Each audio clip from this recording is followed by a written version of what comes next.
خالد ابن ولید کیسے مسلمانوں کے دشمن تھے، اتنا آپ صلی اللہ علیہ وسلم کے خلاف دشمنی کی، لڑے، تلوار کے زور سے زیر نہیں ہوئے۔ آپ صلی اللہ علیہ وسلم جانتے تھے خالد ابن ولید بڑا غیرت والا آدمی ہے، 70 صحابہ کو خالد ابن ولید نے قتل کروایا ہے غزوہ احد میں، اسلام دشمنی میں، لیکن آپ صلی اللہ علیہ وسلم کی بصیرت دیکھو، یہ نہیں کہ ان کو بس کسی طرح مار دو، انہوں نے 70 افراد کو شہید کروایا، نہ نہ، آپ صلی اللہ علیہ وسلم جانتے تھے غیرت مند ہے تبھی تو لڑ رہا ہے، غیرت کا غلط استعمال میں لڑ رہا ہے، لیکن یہ ان کو یہ کنفیوژن ہے کہ یہ صحیح ہے اور ہم کیا ہیں، غلط ہیں، یہ سمجھ رہے ہیں ہم نے ان کے باپ دادا کے دین پہ حملہ کیا ہے، حالانکہ اصل ان کے باپ دادا کا دین وہی ہے جو ہم پیش کر رہے ہیں، جہالت ہے، غلطی ہے، کسی طرح ان کو زیر کرو۔ ایسا غیرت مند آدمی اگر ہمیں مل گیا تو کس کے لیے کام کرے گا؟ جو ہمارے مخلص لڑاکا اللہ کے لیے لڑنے والے 70 کو شہید کر سکتا ہے، وہ اسلام دشمن جو اللہ کے لیے نہیں لڑتے ان کا کیا کرے گا؟ تو آپ صلی اللہ علیہ وسلم نے کیسی بہترین تدبیر کی کہ صلح حدیبیہ کے بعد آپ صلی اللہ علیہ وسلم نے جب خالد بن ولید لڑنے کے لیے آ رہے تھے، صلح حدیبیہ ہوئی تو چلے گئے، پیغام بھیجا کہ خالد بن ولید کو جا کے بتاؤ کہ نبی نے پیغام بھیجا ہے کہ تمہارے جیسا سمجھدار اور ذہین آدمی اب تک اس کی سمجھ میں اسلام نہیں آ رہا، یہ بات ہماری سمجھ میں نہیں آ رہی، او کما قال صلی اللہ علیہ وسلم، اتنا ذہین آدمیوں کے اسلام نہیں سمجھ میں آ رہا۔ تو خالد بن ولید نے جب یہ سنا فوراً متاثر ہوئے۔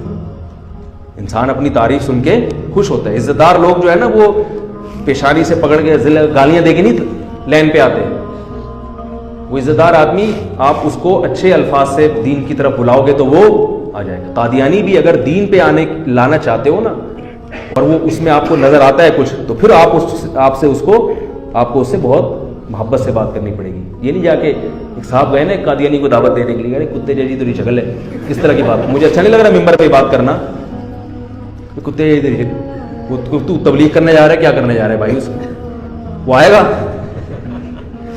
تو خالد بن ولید کا دل کیا ہو گیا؟ نرم۔ انہوں نے کہا بہت کرو، تلوار سے نہیں، آرام سے، لڑائی سے ہم زیر، اس کا مطلب مزدل ہم ڈر گئے، نہ نہ، آرام سے۔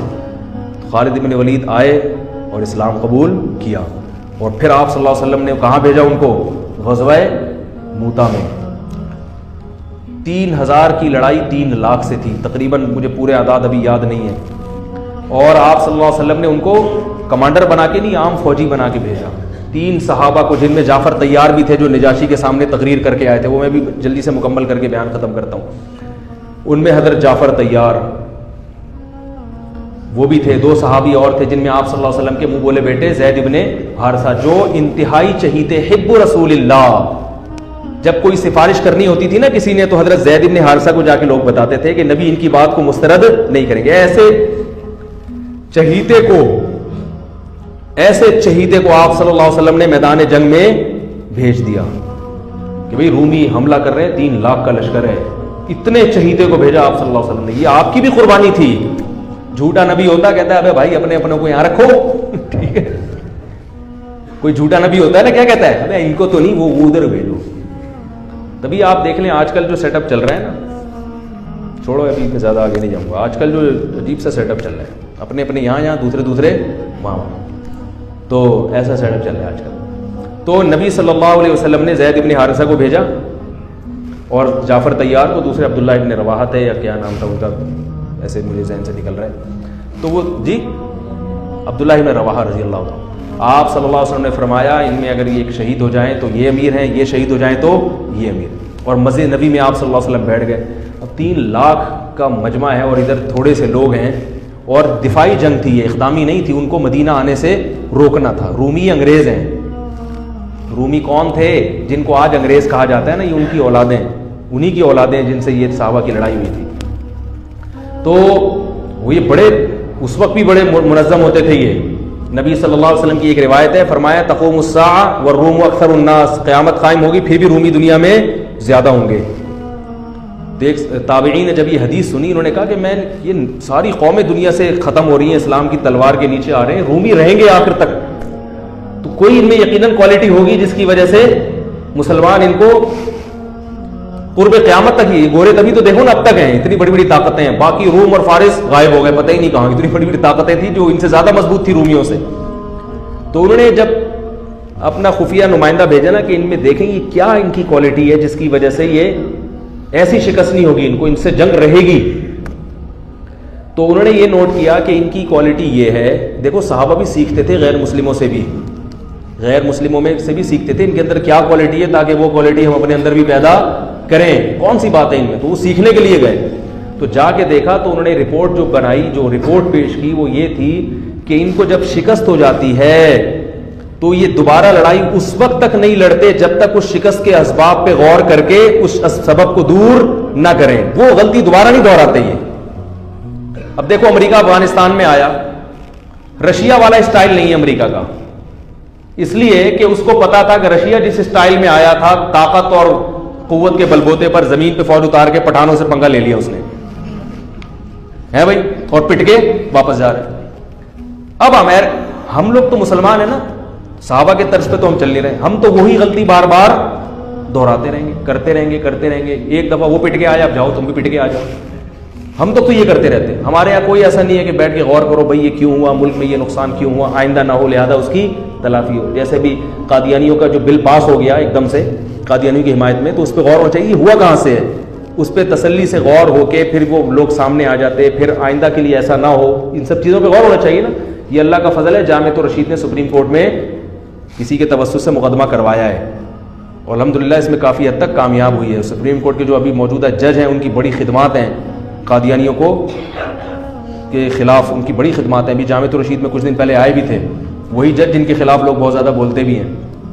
تو انہوں نے بتایا کہ بہت ساری باتیں جو میں یہاں بیٹھ کے نہیں کر سکتا، بڑی زبردست باتیں انہوں نے بتائیں، کیونکہ میں یہاں بیٹھ کے کروں گا تو بعض تنظیموں پہ رد ہوگا، پھر وہ تنظیم والے یوٹیوب پہ میرے خلاف پہلے ماشاءاللہ گالیوں کا ایک چل رہا ہے سلسلہ، وہ بھر کے دیں گے. تو انہوں نے بڑے تو ایسی باتیں ممبر پہ بتائی نہیں جاتی، کوئی ایسی خفیہ ایٹم بم کی باتیں نہیں ہیں. وہ بس یہ بتایا کہ اگر فلاں سیاسی تنظیم کی طرف سے گڑبڑ نہ ہوتی تو کتنا کام ہو چکا ہوتا. تو وہ کیا ہے کہ اس میں جناب قادیانیوں کے خلاف جو ہے نا، انہوں نے کہا کہ یہ جو قادیانی اونچی پوسٹوں پر ہیں ان کو اونچی پوسٹوں سے ہٹایا جائے، کیونکہ یہ اونچی پوسٹوں پہ بھیس بدل کے نام چینج کر کے پہنچ جاتے ہیں اور وہاں سے گڑبڑ شروع کرتے ہیں. تو تفتیش کی جائے. یہ کیس جامعۃ الرشید کی طرف سے بھی الحمدللہ ہوا تھا، لیکن کسی کے ذریعے سے، براہ راست نہیں بلکہ کسی توسط سے کہ بھئی یہ حکومت اس کی انکوائری کرے. تو الحمدللہ ان جج نے بڑا ساتھ دیا اور وہ خود بھی اس کے ذاتی طور پر اس کے حامی تھے. تو اس طرح سے کیا ہوتا ہے کہ بھئی آئندہ یہ غلطی نہیں ہوگی، کیونکہ بہت اونچی پوسٹوں پہ قادیانی پہنچے ہوئے اور وہ جا کے کیا کرتے ہیں، ایسی گڑبڑے کراتے ہیں. تو وہاں تک پہنچنا نہ دیا جائے ان کو. تو میں یہ عرض کر رہا تھا کہ خالد ابن ولید رضی اللہ تعالی، وہ جو تینوں شہید ہو گئے اور ایسی جنگ لڑی ہے انہوں نے. عبداللہ ابن رواحہ نے فرمایا گوشت کھا رہے تھے، انہوں نے چھوڑ دیا. انہوں نے فرمایا کہ زمانہ بہت طویل ہے، جو دیکھ لیا نا نہیں ٹک سکتے، ان کے سامنے لڑائی لازمی ہے. تو ایک صحابی نے تو اپنی بیوی کو طلاقیں دے دی وہاں کھڑے ہو کر. انہوں نے کہا بیوی یاد آ رہی ہے جس کی وجہ سے میں جنگ میں لڑ نہیں پا رہا، تو اس کو طلاق دی تاکہ اب نہ بچوں کی فکر نہ بیوی کی فکر. اب کیونکہ لڑائی اتنی سخت تھی، ظاہر ہے کوئی ریشو نہیں بنتا نا، اتنے بڑے لشکر کو بھگانے کا کوئی تناسب ہی نہیں بنتا نا، کوئی جنگ کا کوئی کچھ تو ہو. تو اب تو ظاہر ہے صرف جذبہ ہی ہے اور بھرپور لڑائی ہے موت کی. تو وہ موت کی نیت سے تلوار لے کر کود پڑے. یہ ہیں صحابہ جن کو رافضی لوگ گالیاں دیتے ہیں، جن کو برا بھلا کہتے ہیں. تو تلوار لے کر میدان جنگ میں کود پڑے اور شہید ہو گئے. ان کو چانس ہی نہیں تھا. تینوں جب شہید ہو گئے ہیں تو لوگ پریشان ہوئے کہ اب کس کو کمانڈر بنائیں. تو لوگوں کی نظر آئی خالد ابن ولید پر کہ یہ میدان ہے، یہ 70 انہوں نے وہاں اتنی زبردست جنگ لڑی تھی تو یہاں بھی لڑ سکتے. اور آپ صلی اللہ علیہ وسلم مسجد نبی میں بیٹھ کر صحابہ کو یہ پورا واقعہ سنا رہے ہیں. اللہ نے بطور معجزہ آپ کے سامنے پورا وہ جنگ کا واقعہ آپ کے سامنے رکھ دیا. آپ صلی اللہ علیہ وسلم نے فرمایا عبداللہ ابن رواحہ شہید ہو گئے، حالانکہ بہت دور تھا یہ مدینہ سے، اور آپ صلی اللہ علیہ وسلم کی آنکھوں سے آنسو جاری. یہ معجزے کے طور پر آپ نے بتایا. پھر آپ نے فرمایا کہ جعفر طیار شہید ہو گئے، وہ بھی شہید ہو گئے. انہوں نے جھنڈا ہاتھ میں لیا اور وہ بھی شہید ہو گئے. اور آپ صلی اللہ علیہ وسلم کی آنکھوں سے جعفر طیار تو بہت زیادہ چہیتے تھے نبی صلی اللہ علیہ وسلم کو. حضرت علی کے بعد سب سے بڑا مقام اہل بیت میں حضرت جعفر طیار رضی اللہ تعالیٰ عنہ کا سمجھا جاتا تھا. تو آپ صلی اللہ علیہ وسلم نے صحابی کو خبر دی کہ جاؤ ان کی 4 بیویاں ہیں، ان کو جا کے اطلاع دو کہ وہ شہید ہو گئے ہیں. پھر ان کے بچوں کے سر پہ ان کے چھوٹے چھوٹے یتیم بچے تھے حضرت جعفر طیار کے، ان کے سر پہ آپ صلی اللہ علیہ وسلم نے پیار کیا اور آپ صلی اللہ علیہ وسلم ان بچوں کا پھر بہت خیال کیا کرتے تھے. تو وہ عورتوں کے رونے کی آواز آئی, بڑا دلچسپ واقعہ ہے. پھر آپ صلی اللہ علیہ وسلم نے منع کیا کہ ان عورتوں کو کہو کہ اپنی آوازیں پست کریں, گھر کی چار دیواری سے آواز ان کی باہر نہ نکلے. بڑے خوبصورت جوان تھے حضرت جعفر طیار, اور نبی کے چہیتے تھے. اور غزوہ بدر میں حضرت جعفر طیار کی بڑی قربانیاں تھیں. جب یہ آیا ہے نا کافروں کا لشکر بدر میں سامنے, اور کافروں کے سردار آئے کہ حل میں مبارز کوئی ہے ہم سے لڑنے والا, یعنی پہلے ہم سے لڑے پھر ہم دونوں میں سے کوئی قتل ہوگا تو پھر جنگ شروع ہوگی, ایسے بھی تھے. تو ادھر سے کون آئے, پہلے کچھ انصاری صحابی آئے. تو وہ جو ولید ابن عقبہ تھا نا, ولید ابن عتبہ, اس نے کہا نا ہمیں اپنے جیسا چاہیے, ہمیں کیسا چاہیے, قریشی سردار ہونا چاہیے جو میرے مقابلے میں آئے, پھر لڑائی کا مزہ ہے. یہ وہ بہادری ہے جو کس میں تھی, بولو نا بھائی, عربوں میں. تو ادھر سے پھر حضرت علی آئے, حضرت جعفر طیار آئے, حضرت حمزہ آئے. ادھر سے بھی 3 آدمی, ادھر سے بھی 3. تو اس نے کہا نام اکفاؤنا, ہاں یہ ہیں ہماری قوم کے, ہمارے جیسے شیر ہیں, بہادر ہیں, لڑنا جانتے ہیں, ان سے لڑائی میں مزہ آئے گا. اور پٹ گئے تینوں کیا ہو گئے. تو ادھر سے حضرت جعفر طیار جب آئے نا, تو یہ تو بہادری کی بات ہے نا بھائی. ادھر 313 ادھر 1000, اور لڑائی ایسے شروع ہو رہی ہے کہ دونوں میں سے جب تک ایک زندہ ہے لڑائی شروع نہیں ہوگی. اور اس میں کتنا 50% چانس ہے نا اپنے شہید ہونے کا. اور سامنے سے بھی پتا ہے کہ بہادر ترین آدمی آیا ہے. کمزور ہو تو آدمی کہتا ہے میں جاؤں یار, میں بسم اللہ کروں, بلکہ اس میں بھی نہیں جائے گا, وہ کیا یار پٹ پٹا ہی نہ جاؤں میں. تو ایسے صحابی تھے جعفر طیار. اور وہ غزوہ موتا میں نبی کے کیسے چچا زاد بھائی شہید ہو گئے. تو آپ صلی اللہ علیہ وسلم کی آنکھوں سے آنسو بہہ رہے ہیں, اور آپ نے فرمایا کہ وہ بھی شہید. پھر آپ کے جو چہیتے, حب رسول اللہ, نبی کے چہیتے. حب کا ترجمہ اردو میں کیا ہوگا, چہیتا. کہتے ہیں نا بڑا چہیتا ہے, لاڈلا ہے, نبی کے لاڈلے, جن کو آپ صلی اللہ علیہ وسلم نے لے کے کئی سال پالا ہے. اتنی محبت دی کہ جب ان کے اصل باپ دادا آئے نا ان کو لے جانے کے لیے, تو انہوں نے کہا نہیں میں نہیں جاتا, میں ادھر ہی رہوں گا. اتنی محبت ہو گئی تھی. اطلاع آئی کہ وہ بھی شہید ہو گئے. تو اب آپ صلی اللہ علیہ وسلم نے فرمایا قد اخذ الرایۃ سیف من سیوف اللہ, اللہ کی تلواروں میں سے ایک تلوار نے جھنڈا ہاتھ میں لے لیا. اس میں اشارہ تھا کہ اب یہ تلوار ٹوٹے گی نہیں, کیونکہ یہ کس کی تلوار ہے, اللہ کی. اسی وجہ سے کہا جاتا ہے کہ حضرت خالد بن ولید خود بتاتے ہیں کہ میں گھمسان کی جنگوں میں لڑا ہوں شہادت حاصل کرنے کے لیے, مگر کس پر میری موت واقع ہو رہی ہے, بستر پہ رو رہے تھے. فرمایا کوئی ایسی جگہ میں نے چھوڑی نہیں ہے جہاں مجھے شہادت نظر آئی ہو اور میں گھسا نہ ہوں اس میں لڑتے ہوئے, مگر موت کہاں آ رہی ہے, بستر پہ. علماء نے اس کی وجہ بیان کی ہے کہ جس کو اللہ کے نبی نے اللہ کی تلوار کہہ دیا ہو تو یہ اشارہ ہے کہ اس کو شہادت نہیں مل سکتی, کیونکہ شہادت کا مطلب کافروں کے ہاتھوں قتل, اور کافر نے اللہ کی تلوار کو توڑ دیا, تو یہ نبی کی بات کیا ہو جاتی, غلط. تو حضرت جعفر طیار حضرت خالد بن ولید فرماتے ہیں کہ ہم نے صبح سے لے کے رات تک لڑائیاں لڑتے رہے ہیں, صبح سے لے کے. اس لیے کہتا ہوں اللہ کے بندوں کچھ ایکسرسائز کیا کرو, خدا کے بندوں. صحابہ کتنا اسٹیمنا چاہیے, میں یہ نہیں کہہ رہا تلواریں چلانے کے لیے ایکسرسائز کریں, پھٹنے کے لیے کریں, اس کے لیے آرمی ہے, فوج ہے. جہاد کرنا ہے, جنگ لڑنی ہے, کس کو جوائن کرو, آرمی کو جوائن کرو, ملک کی حفاظت کرو.